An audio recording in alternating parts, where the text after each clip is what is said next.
Student, today will be start carbon and its compound के question की practice, क्योंकि student exam आ गए हैं पास और हमको करनी है खूब सारा मेहनत एंड हार्ड वर्क।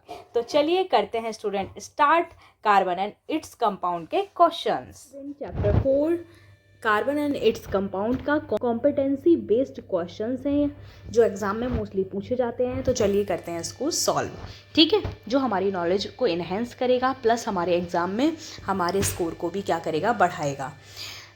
करते हैं क्वेश्चन नंबर फर्स्ट को solve. Identify the hetero atom in ethanol. मैं बता चुकी हूँ हेटेरो एटम के बारे में। इथेनॉल का हेटेरो एटम क्या है? इथेनॉल का जो हेटेरो एटम है, ठीक है, किसके बारे में पूछा है? Hetero atom. तो क्या है हमारा? ऑक्सीजन। क्या है? ऑक्सीजन। इथेनॉल है हमारे, मतलब अल्कोहल है, एल्डिहाइड है, कीटोन है, कार्बोक्सिलिक एसिड है, सारे ही हमारे किस ग्रुप के हैं? ऑक्सीजन के। Clear student? ठीक है, ध्यान रखना है। और प्लस अगर आपसे पूछा जाता है इसका फंक्शनल ग्रुप क्या है, तो आप क्या बताओगे? अल्कोहल। क्या बताओगे? अल्कोहल। तो identify the hetero atom of ethanol. जिस कैसे पता चल रहा है? OL जुड़ा हुआ है, तो ये क्या है? अल्कोहल ग्रुप का। किसका है? अल्कोहल फंक्शनल ग्रुप है इसका, ठीक है। फंक्शनल ग्रुप क्या है? अल्कोहल है, ठीक है, ये ध्यान रखना।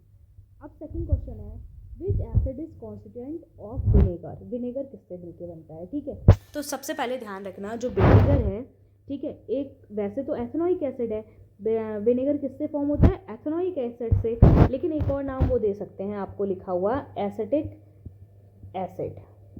तब भी आप ध्यान रखना ये क्या है? विनेगर है। क्या है ये? विनेगर। एक और चीज़ ध्यान रखना, और कैसे वो दे सकते हैं, वो लिखा हुआ दे सकते हैं कि ऐसे ऑप्शन भी लिखे हुए दे सकते हैं, ठीक है। ये हमारा क्या है? एथेनोइक एसिड है। क्या है? Ethanoic acid. इन तीनों में से वो कुछ भी ऑप्शन में देते हैं तो वो क्या है? विनेगर फॉर्म होता है उससे, ठीक है। नेक्स्ट चलते हैं क्वेश्चन नंबर 3 पर। Complete the following chemical equation. जब भी कभी इथेनॉल और एथेनोइक एसिड, ठीक है, दोनों मिक्सअप होकर H2SO4 के प्रेजेंस में कुछ फॉर्म हो रहे होते हैं तो वो क्या होता है? एस्टर। और इस पूरे प्रोसेस को एस्टरिफिकेशन कहते हैं। और एस्टर क्या है? स्वीट स्मेलिंग सब्सटेंस है, ठीक है। तो एस्टर का जो फॉर्मूला होता है वो क्या होता है? CH3COO CH2CH3, या फिर हम लास्ट में इसको CH3COO C2H5 भी लिख सकते हैं, ठीक है। प्लस और क्या फॉर्म करता है? और वाटर बनाता है, H2O फॉर्म करता है। Clear student? क्या फॉर्म कर रहा है? वाटर, ठीक है। अब इन्होंने क्वेश्चन नंबर 4 में बोला है draw the structure of ethanol molecule. Ethanol molecule का स्ट्रक्चर ड्रॉ करिए। सबसे पहले तो इथेनॉल का हम सूत्र लिखते हैं, फॉर्मूला लिखते हैं। क्या होता है? C2H5OH। Clear student? अब इसका स्ट्रक्चर बना देते हैं। C, ठीक है, H5, सबसे पहले OH इसको ऐड कर देते हैं, फिर बचे हुए ये हाइड्रोजन से रिएक्ट करता है। ये क्या है? इसका स्ट्रक्चर है, ठीक है। Clear student? Draw the structure of ethanol. तो 4th क्वेश्चन का आंसर हमारा ये है।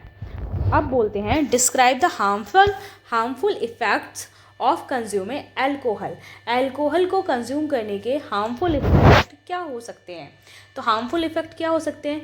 वॉमिटिंग हो सकती है, ठीक है, विजन में प्रॉब्लम हो सकती है, रिफ्लेक्सेस हो सकते हैं, ठीक है, नौसिया हो सकती है, डिजीनेस हो सकती है, हेडेक हो सकता है, ठीक है। ये सारी चीज़ें देखने के लिए मिलती, जैसे कि वॉमिटिंग,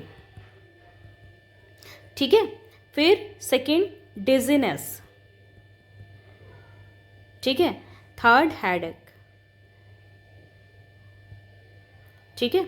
और भी लिख सकते हैं, एक्सीडेंटल इंजरी हो सकती है, फैटिग हो सकती है, ठीक है। ये सारी चीज़ें हमें देखने के लिए मिल सकती हैं। तो यहाँ पे ये हमारा क्या हो गया? कंप्लीट हो गया, जो बहुत इंपॉर्टेंट था और मैंने आपको क्या कर दिया? सॉल्यूशन करा दिया है इसका, ठीक है।